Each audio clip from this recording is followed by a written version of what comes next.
어떻게 해야 이렇게 지독한 악성 피부염이 좋아질까요? 라는 거거든요.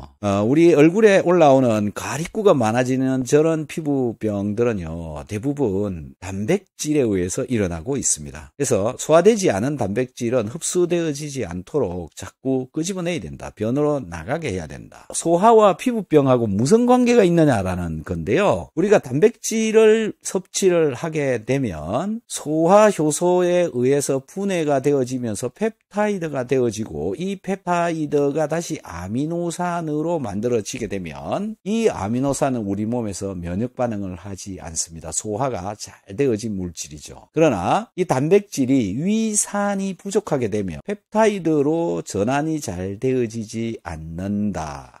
이게 전환이 잘 되어지지 않으면, 또는 펩타이드에서 아미노산으로 넘어가지 못하면 이런 것들이 장에서 흡수되어져 가지고 결국은 혈액 속으로 들어온 뒤에 면역세포들, 백혈구, 림프구, 가립구, 대식세포, 이 얘네들하고 펩타이드하고 싸움을 한다. 그게 염증인 것입니다. 그래서 악성 피부염 이런 것들 다 이런 형태의 염증이다. 이렇게 염증이 일어나게 되면 혈관이, 모세혈관이 골고루 영양성분이나 산소가 공급이 잘 되어지지 않는다. 그것 때문에 에너지 생산도 안 되고 체온이 떨어지고 수족 냉증이 일어나고 복부나 어깨나 두통이 오게 되고 면역부전이 오고 자율신경 조절이 잘 안 되게 되어진다. 이러면 이제 몸이 엉망이 되어져 버리는 거죠. 그리고 펩타이드가 원래는 못 들어가게 되는데 또 장누수까지 생기게 되어진다. 그래서 장누수가 생기면 이제 난리가 나는 거죠. 장 속에 들어있는 글루텐, 카제인 단백질, 이것도 단백질이죠. 글루텐, 이것도 단백질이죠. 각종 독소 물질, 음식물의 입자들, 병원균들, 이런 게 장 속에 살고 있는 것이 장누수를 통해서 이렇게 들어와서 혈관으로 들어가 버린다. 자, 이렇게 되면 어떻게 되겠습니까? 혈관이 난리가 나는 거죠. 그 다음에 이 바깥에 림프도 또 난리가 나는 겁니다. 그래서 가립구가 많아지면 피부염증,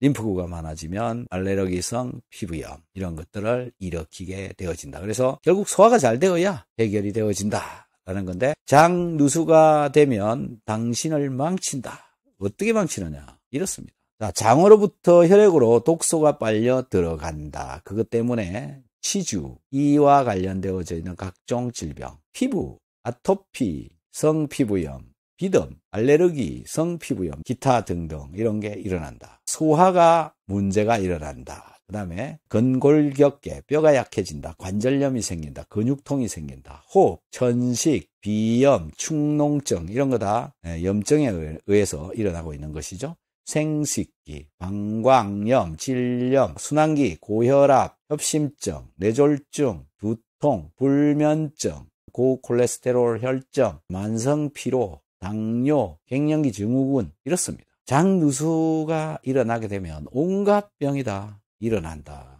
그래서 장을 튼튼하게 하기 위해서 뭘 먹어야 되느냐? 유산균을 좀 잘 챙겨 먹자. 그 다음에 키토산이죠. 그렇게 하면 외부로부터 피 속으로 들어오는 독성 물질을 차단을 한다. 하지만 가장 중요한 건 소화가 잘 되도록 해야 된다라는 거고요. 소화가 제대로 되어지지 않은 단백질은 바깥으로 빼내야 된다. 무엇으로? 키토산으로 빼낸다. 그래서 콜레스테롤도 줄이고 체지방도 줄이고 소화 안 된 단백질들도 바깥으로 끄집어낸다. 어떻게 나가게 하느냐면 여기에 붙어있는 이 아미노기에 단백질이 달라붙습니다.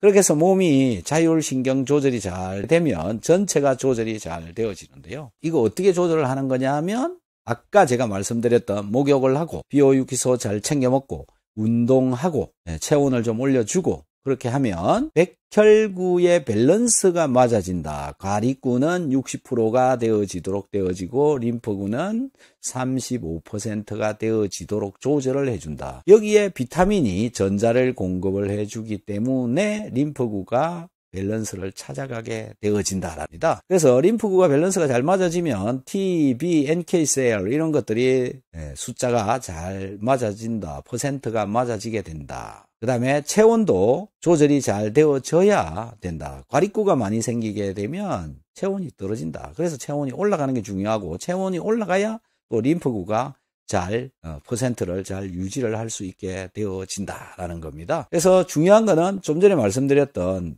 병원에 가서 이 림프구와 가립구의 퍼센트를 재보시면 내가 지금 어느 쪽으로 가고 있는지, 즉 가립구가 많아지고 있는지, 림프구가 많아지고 있는지 이걸 알 수가 있고요. 림프구가 많아지면 가려움증이 생긴다고 보시면 됩니다. 가립구가 생기면 몸이 차가워지고 혈액순환이 잘 안 되고 결국 얘네들은 이 암세포를 제거하는 세포들이 줄어가는 것이기 때문에 미래적으로 보면 암세포가 생길 가능성이 증가한다. 이렇게 보시면 돼요. 이 가립구가 올라가면 염증이 증가한다, 순환이 안 된다, 당대사도 안 된다, 암세포가 더 늘고 있다. 여기 보시면 나오죠. 암세포 수 증가한다. 가립구가 많아지게 되면 이렇게 되는 겁니다. 자, 앞에서 보았던 각종 그 피부염들 결국은 이 둘 중에 한쪽으로 흘러가고 있고요. 림프구가 많으면 가렵다, 가립구가 많으면 어딘가 염증이 생긴다. 이렇게 되어지는 겁니다.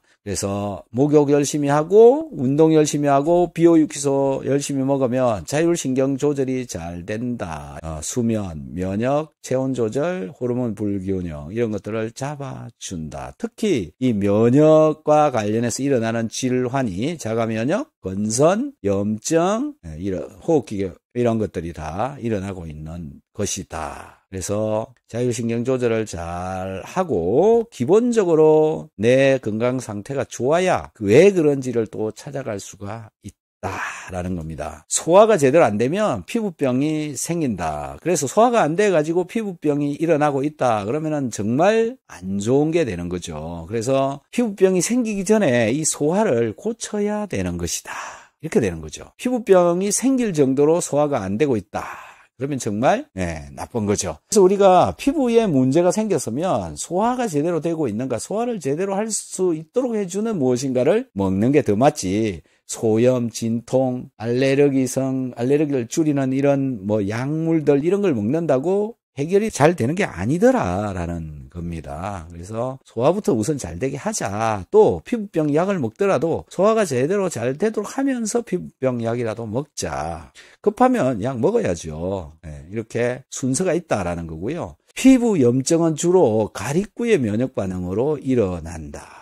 피부의 가려움증은 림프 면역 반응으로 일어난다. 그래서 크게 극명하게 두 가지로 갈려진다. 그래서 아토피성 피부염은 주로 림프구의 문제로 일어난다. 이렇게 보시면 됩니다. 그래서 비오육효소, 비타민 오메가3, 유산균, 키토산, 소금, 소화 효소제를 잘 챙겨 드시면 자율신경 조절이 굉장히 잘 되고 자율신경 조절이 잘 되니까 가립구 수와 림프구의 숫자가 밸런스를 맞추도록 해준다. 이 밸런스가 맞아지게 되면 이제 내 몸 전체의 조절이 맞아지게 되어진다라는 겁니다. 혹시 궁금하신 분들이 있으시면 혈액검사는 내과 병원에 그냥 가서 혈액검사를 해달라고 그러면 해줍니다. 한 2, 3만 원 정도 하고요. 면역세포들의 검사를 해달라고 그러면 됩니다. 면역세포 검사. 그렇게 하면은 대부분 다 검사되어져서 나오고요. 그 표를 들고 저한테 오시면 제가 어떤 상황인지 제가 알려드리도록 하겠습니다. 어쨌든 피부병으로 오랫동안 고생하고 계시고 뭘 해도 잘 안 되신다 그런 분들 상담을 해주세요. 그러면은